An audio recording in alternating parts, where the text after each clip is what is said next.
சுக்கிரன் குரு பரிவர்த்தனை மனதையும் உடலையும் ஒரு உற்சாகப்படுத்தி வச்சுருக்கும். செய்யக்கூடிய விஷயங்களை சுப காரியங்கள் சம்மந்தப்பட்டதில் ஒரு நல்ல ஈடுபாடும் ஒரு ஆழமான நம்பிக்கையும் ஏற்படுத்தும். செவ்வாய் நீச்சமாக இருக்கிறதுனால திடீர்னு உடலாலேயோ இல்லை மனதாலேயோ ஒரு குழப்பம் வந்து நீங்கும். ஒரு ஆன் அண்ட் ஆஃப், அது ஆன் அண்ட் ஆஃப், ஒரு நாள் ஒரு மாதிரியான மனநிலையை மாறி வந்துட்டுருக்கும். முதல் 15 நாட்கள் எந்த விதமான முடிவும் எடுக்க விடாது. செகண்ட் ஹாஃப் ஆஃப் நவம்பரில் ஓரளவுக்கு கான்ஃபிடென்ட்டாக அவங்கள முடிவு எடுக்க வைக்கும். இதெல்லாம் ஒரு அப்சர்வேஷனில் தெரியுது. சனி வக்ர நிவர்த்தி, 4ஆம் இடத்துல சனி வக்ர நிவர்த்தி. இவர் ஆரோக்கிய ஸ்தானம் அப்படின்னு பார்க்கும்பொழுது வக்ரமடைஞ்ச காலம் கொஞ்சம் ஓகே. பட் இப்போ வக்ர நிவர்த்தி ஆனதுனால உங்களுடைய பயணம், உங்களுடைய ஹெல்த், ஆரோக்கியம் இதெல்லாம் கொஞ்சம் சரிவர கொஞ்சம் கவனிச்சுக்கணும். ஏன்னா 4ல் சனி வந்துட்டாருன்னா மறுபடியும் அர்த்தாஷ்டம சனி.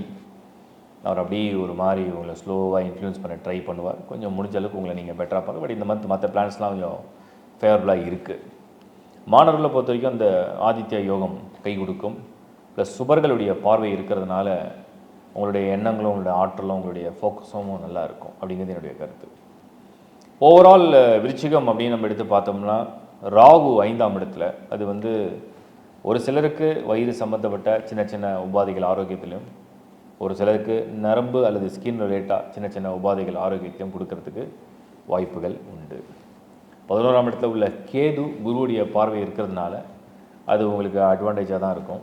ஸோ அதனால் கிடைக்கக்கூடிய அனுபவ அறிவு, ஞானம், தெளிவு இதெல்லாம் உங்களுக்கு ப்ளஸ்ஸாக மாறிடும்.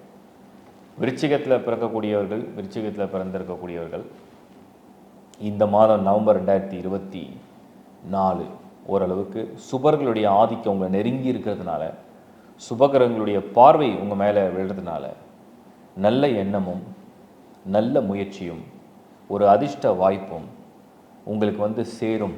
உங்களுக்கு ஏதோ ஒரு நல்லது நடக்கும் அப்படிங்கிறத நான் புரிஞ்சுக்கிறேன். பர்டிகுலராக பொருளாதார ரீதியாக எதிர்பார்ப்புகள் இருக்குது அப்படின்னா அதற்கு அந்த தேவையை பூர்த்தி செய்கிற மாதிரியும், குடும்ப உறுப்பினர்களை சந்தோஷப்படுத்துகிற மாதிரியும், உங்களுடைய வாழ்க்கை துணை வழியில் ஒரு நல்ல புரிதலை ஏற்படுத்துகிற மாதிரியும் ஒரு நல்ல சூழலை இது உண்டாக்குது. அதனால் ஓரளவுக்கு பரவாயில்ல, ஒரு திருப்தியான ஒரு மாதம். வாழ்த்துக்கள்.